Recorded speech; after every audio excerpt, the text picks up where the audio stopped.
Hello, everybody. If you are just joining us, welcome to Mardreamin. My name is Amber Jurier-Amel. I'm from Sercante, and I'm going to be moderating today's session. Before we get started, I have a couple of housekeeping items that we have to cover. First of all, yes, we're definitely going to record this. And yes, you will definitely get access to the recordings after everything's over. If you have a question during the session, you can post it in the Q&A section.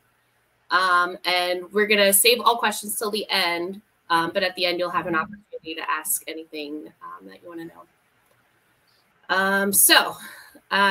Lastly, use the chat. There's emojis, GIFs available, all kinds of stuff. We love hearing from everybody while these sessions are going on. So let's get started. I'm going to introduce our speaker today.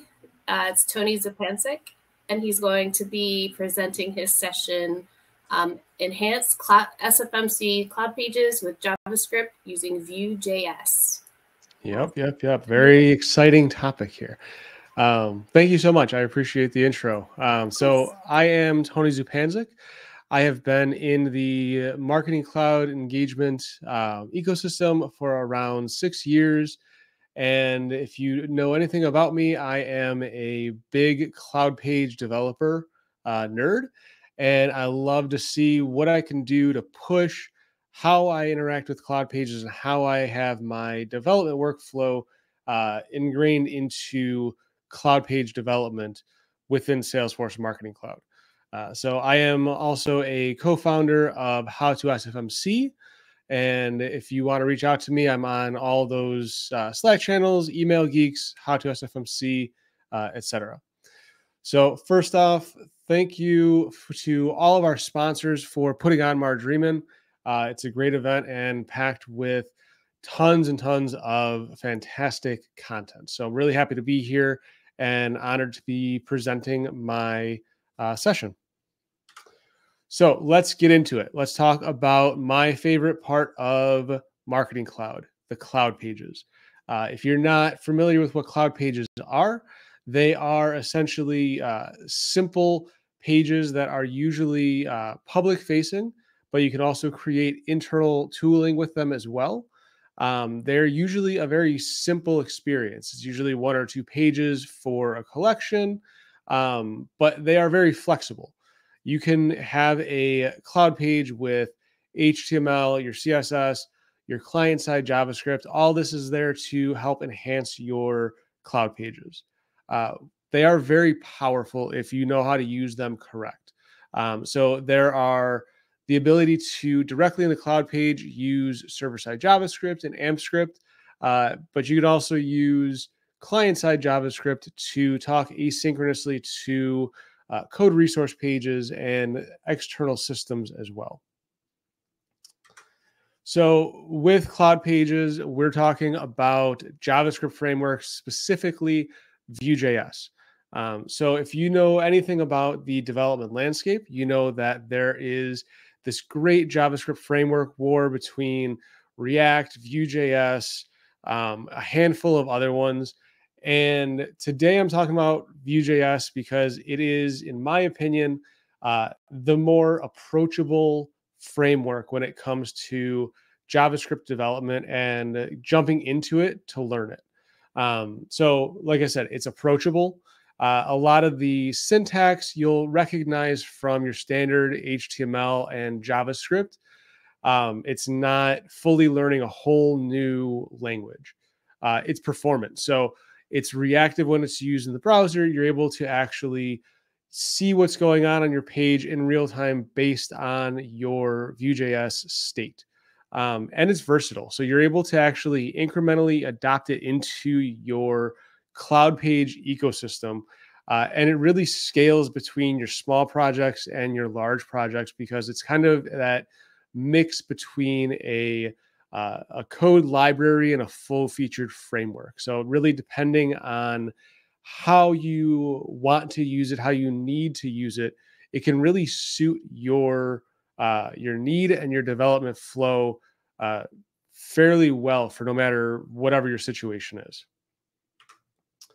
So some of the benefits of Vue.js over some of the other frameworks is it has this template syntax. So this template syntax is what really extends it from your standard HTML, making it very familiar. So you have all your same HTML5 tags, your div tags, your paragraph tags, so on and so forth.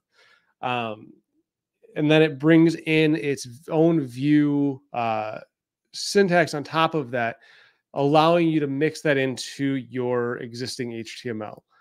So for example, on the screen, on the screenshot, you have that VIF statement right within your paragraph tag. That's allowing you to add that logic without having to write JavaScript somewhere else. It's reactive. So Vue.js has its own state system where you're actually able to update those model properties and see them take place within real time in your application. The other biggest benefit to this for me was the components.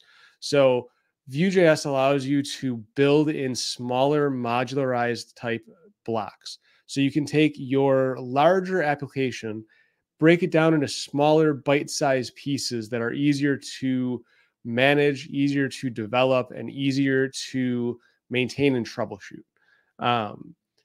The last bit of this that makes Vue.js a very logical choice when looking at a development framework for CloudPages is you can use it with and without a build step. So what that means is you don't have to have a server environment like an AWS or a GCP to actually use it. You can pull it in directly from a content delivery network so that it works directly in your browser without a whole lot of extra configuration. So thinking modular makes your complex applications and your complex cloud pages more approachable. So when you are looking at a application that you want to bring to a cloud page or a simple public facing page, you start to think about it in components, and each component has its purpose.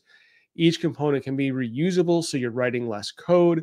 And then depending on how you set it up within your cloud page environment, you can easily add and remove features and components simply by removing that component from your main pages.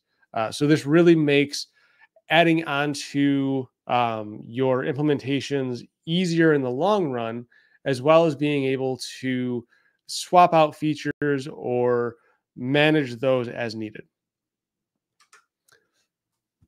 So let's take a look at a little bit more code to see what a Vue.js app kind of looks like. So you have that familiar structure. You have your standard HTML tags. This is a standard page that you can take and paste directly into a cloud page, and it'll work. So you have your standard head, your body tags, your script tags, and your standard HTML tags.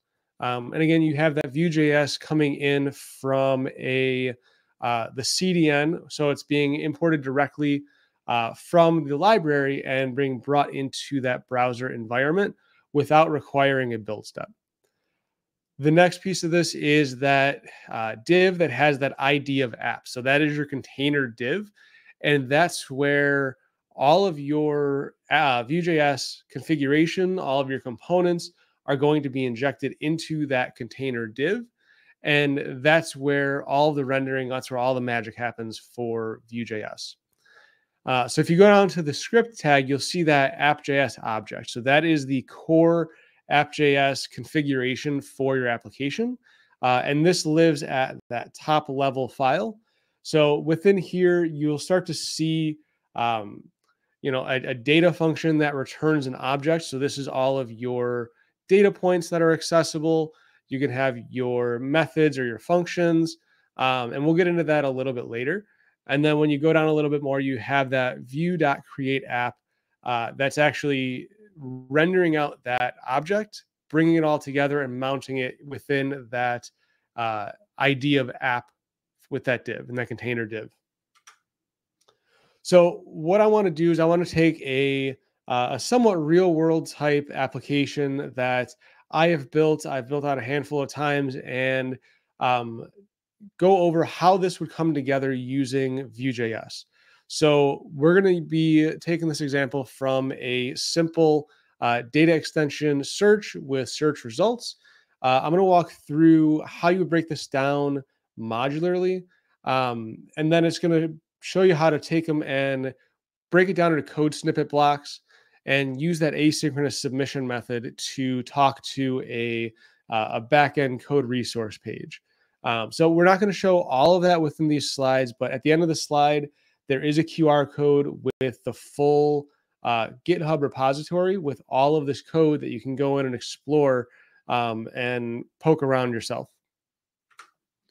So when we talk about the actual CloudPage asset itself, if you were to take this application and put it all on that page, this is what you would kind of get.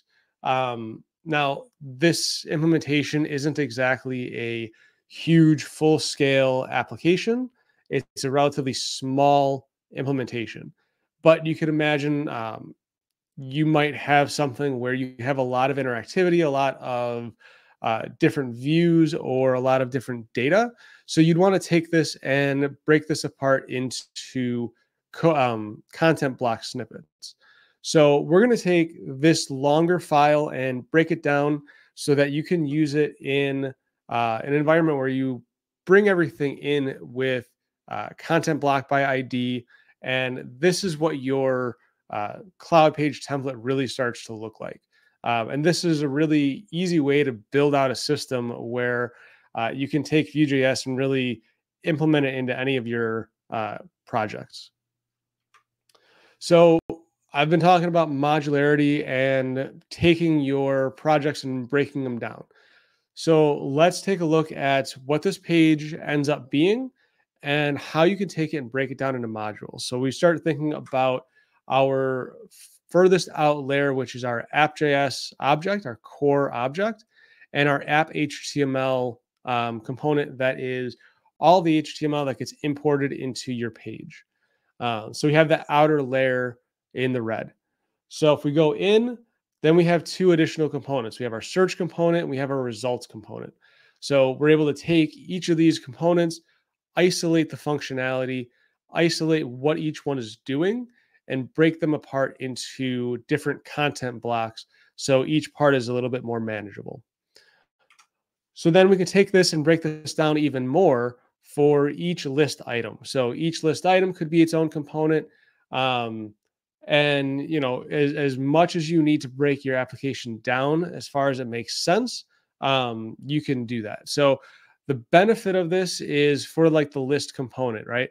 You're able to go in, make updates to that one specific component without modifying or having unintended side effects within other components on your page. So the way that Vue.js looks at components is they are very isolated, which helps in that development. So we're taking a look at our core components. So if you look at the app.js object, it's really just a simple JavaScript object that has some specific Vue.js elements to it. You have your components object, which is you're registering all of your additional components that are being used. You have your data as a function, which returns your object. So that's what's going to inject into your application, that you're actually able to see those data points and bring those into each of your components as needed. You have your methods object, which is a way for Vue.js to organize your interactive elements, your interactive functions. And this is where that asynchronous JavaScript requests come in, or any kind of data manipulation can come in here as well. So then if you look at the HTML component, you have that container div with the ID of app. And then we are actually using our components to let Vue.js know that that's what needs to be injected into that spot. So in the data extension search component, you have a little bit of Vue.js specific syntax. That at submit search is letting that component know that it's going to be expecting data from that child component, and I want that data to be passed to that submit search function. And then if you look at the results, you have that search results property. That's what's taking that data extension return, pushing that down into your results component so that it can do what it needs to do and render out those list items. So child components are very similar to that core component. A lot of the syntax is the same, and you have that template string literal, which is going to be the HTML portion of that specific child component. So the really cool thing about child components and how they relate to their parent components is, like we just talked about, you can actually pass data up to a parent component and take data into a child component from the parent. So they're able to actually talk to each other as much or as little as you need to, but you need to explicitly tell your components, this is what I want to do. So let's take a look at how the data flows within this type of a structure. So we have our search component that has our input with our submission button. That's going to send it to our app.js parent component, which is going to use that submit search function to talk to our code resource page. Imagine you have that get data extensions function that goes in, grabs all your data based on your filtering, passes that back into your core app.js function, and then that's going to pass it down into your results, which is solely that display element of your Vue.js app. So the other big part of using a framework like Vue.js is going to be the DevTools. If you've ever worked on a fairly large cloud page with vanilla JavaScript or jQuery, you're probably putting in a whole lot of console.logs just to see what's taking place on your front end during development. That's a good way to see what's going on, but it's also a very cumbersome way to see that. So with Vue.js, you actually have your DevTools. So Vue.js DevTools allows you to visualize your data. So it takes that data object, puts it into your DevTools, and you can actually see what's going on with your data, where everything is changing, and if you're troubleshooting, you can see what that data property is at that point of error. So it helps you really track down where your problem components are, because you're actually able to drill down to that specific component and see what's going on there, rather than just looking through a mess of console.logs or other ways of debugging a vanilla JavaScript project. With the dev tools, you're actually able to see the specific events that are taking place. So that submit function, when that submit button is clicked, it's going to tell the Vue.js DevTools that an event happened. This is the data that I'm emitting, and this is where it's supposed to go. So you're actually able to see and track those events as they're happening in real time to see where your breakdowns are and where you need to focus your troubleshooting efforts. The other aspect of it that I really, really love is when you have a lot of JavaScript logic or business rules that are either showing things or hiding things based on your specific rules. You could actually test those rules directly within the browser without having to go back to a data extension or a code snippet block to change a value, reload the page, and get back to where you are. With the dev tools, you could actually go in, change that value right then and there, and see how it's going to react in your browser without having to do a whole lot of steps, which really saves a lot of time. So taking a look at the dev tools, this is kind of what that looks like, where you're actually able to go into that data extension search component and see what the actual data is at the point in time you're looking at it. And again, I can go in and I can change that data extension name value. If I had different logic, I can go in and change that, and you'll see that reflected on your page in real time. So all of that's great. Vue.js is great. But Vue.js is one of those tools that needs that developer mindset. So when should you and when should you not use Vue.js? When does it shine and when does it really hinder your development? Because it's really all about the tools, the right tools for the project, the right tools for the job. So where Vue.js really shines is those small to medium size pages and applications within Marketing Cloud that you might have a handful of data points that you need to manipulate or handle. A decent amount of business logic you need to maintain, or you're taking a larger application and breaking it down to smaller bite-sized modules. Um, that's really where Vue.js shines. When you're looking at larger projects that need to be maintained over a good amount of time, there is a certain threshold where Vue.js is only going to help so much. And then you're going to start working against Vue.js in the Salesforce Marketing Cloud environment. Might be time to look elsewhere for your development needs and your hosting needs. But that small to medium paged applications are where Vue.js can really help streamline some of your development. So thank you so much for joining me. We do have about 8 or 9 minutes left for Q&A if you guys have any questions. At the QR code, you can find all my social media links, all of the Slack communities that I am a part of, as well as the full project code for this presentation and that data extension search implementation. If you're really curious about what a Vue.js app really looks like and how you can take it and break it down to smaller components. So I encourage you to take a look at that link, and feel free to reach out to me if you guys have any questions or comments. I'd love to hear them. Thank you. Thank you, Tony. That was great. I'm not seeing any questions. We'll give everybody maybe like another minute or so if you have anything to get into the chat. But yeah, I just wanted to say thank you for presenting your session today. It was awesome, and I learned a few things, you know. Excellent. Thank you so much for having me. I appreciate it. Of course. And we still have a little bit of content left today at Vardreamin. I think we have just the closing, some closing remarks and one more line of sessions to go. So excellent. Looking forward to it. Cool.